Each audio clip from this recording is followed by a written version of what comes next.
Good morning, good afternoon, good evening, good night, depending on where you are in this world. God bless you. This is Gloria White coming to you from Utah, USA. We are in Jeremiah in the Old Testament in the King James Version of the Holy Bible, and we are in chapter 38. Now, here we see that Jeremiah is once again thrown into prison. What will happen to him this time? And as we know, many of the prophets were mistreated and beaten and even killed, but they stood for the Lord. They never gave up. They never turned away, even though Jeremiah at times was like, I can't do this anymore, but I can't help it. It's this burning feeling in my bones. Gotta love Jeremiah. So here we are in chapter 38.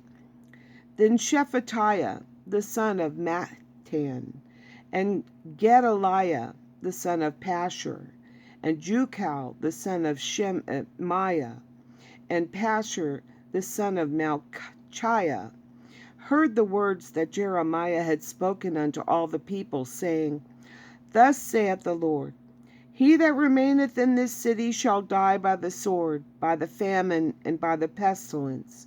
But he that goeth forth to the Chaldeans shall live, for he shall save his life for a prey or as a prize, and shall live.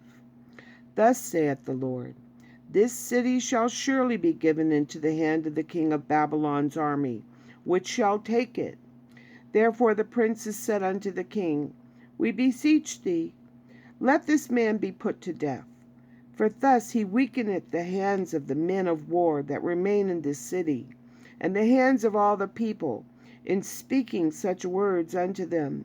For this man seeketh not the welfare of this people, but the hurt. Then Zedekiah the king said, Behold, he is in your hand, for the king is not he that can do anything against you. Then took they Jeremiah and cast him into the dungeon of Malchiah, the son of Hammelech, that was in the court of the prison. And they let down Jeremiah with cords, and in the dungeon there was no water, but mire. So Jeremiah sunk in the mire. Now, when Ebed-melech, the Ethiopian, one of the eunuchs which was in the king's house, heard that they had put Jeremiah in the dungeon, the king then sitting in the gate of Benjamin, Ebed-melech went forth out of the king's house and spake to the king, saying, My lord the king, these men have done evil in all that they have done to Jeremiah the prophet, whom they have cast into the dungeon. And he is like to die for hunger in the place where he is, for there is no more bread in the city. Then the king commanded Ebed-melech the Ethiopian, saying, Take from thence 30 men with thee, and take up Jeremiah the prophet out of the dungeon before he die. Now, you have to say, well, how big was Jeremiah? How huge was he that they would require 30 men? But it's because of the mire that he was stuck in that it would take that many men to pull him out of it, besides all that clung to him. So Ebed-melech took the men with him, and went into the house of the king under the treasury, and took thence old cast clouts and old rotten rags, and let them down by cords into the dungeon to Jeremiah.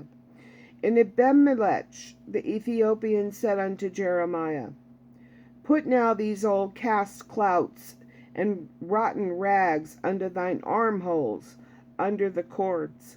And Jeremiah did so. So they drew up Jeremiah with cords and took him out of the dungeon, and Jeremiah remained in the court of the prison. Then Zedekiah the king sent and took Jeremiah the prophet unto him into the third entry that is in the house of the Lord.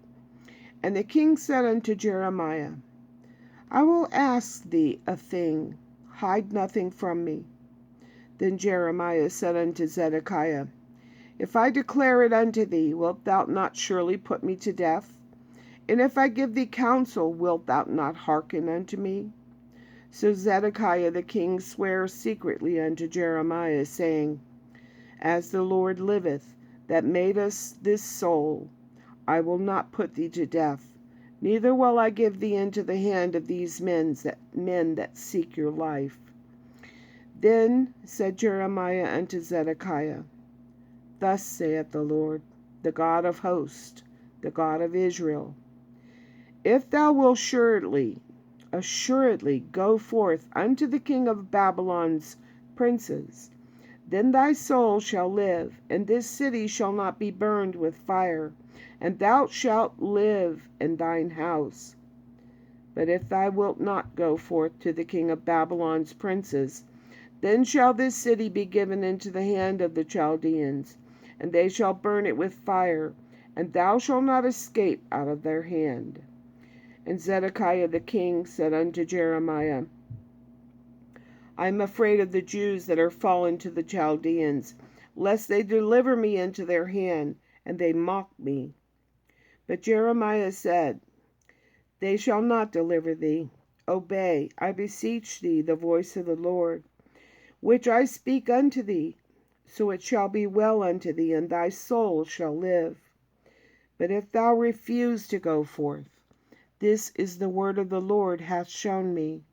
And behold, all the women that are left in the king of Judah's house shall be brought forth to the king of Babylon's princes, and those women shall say, Thy friends have set thee on, and have prevailed against thee. Thy feet are sunk in the mire, and they are turned away back. So they shall bring out all thy wives and thy children to the Chaldeans, and thou shalt not escape out of their hand, but shall be taken by the hand of the king of Babylon, and thou shalt cause the city to be burned with fire.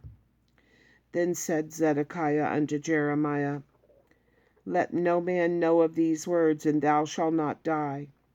But if the princes hear that I have talked with thee, and they come unto thee and say unto thee, Declare unto us now what thou hast said unto the king, hide it not from us, and we will not put thee to death, also what the king said unto thee.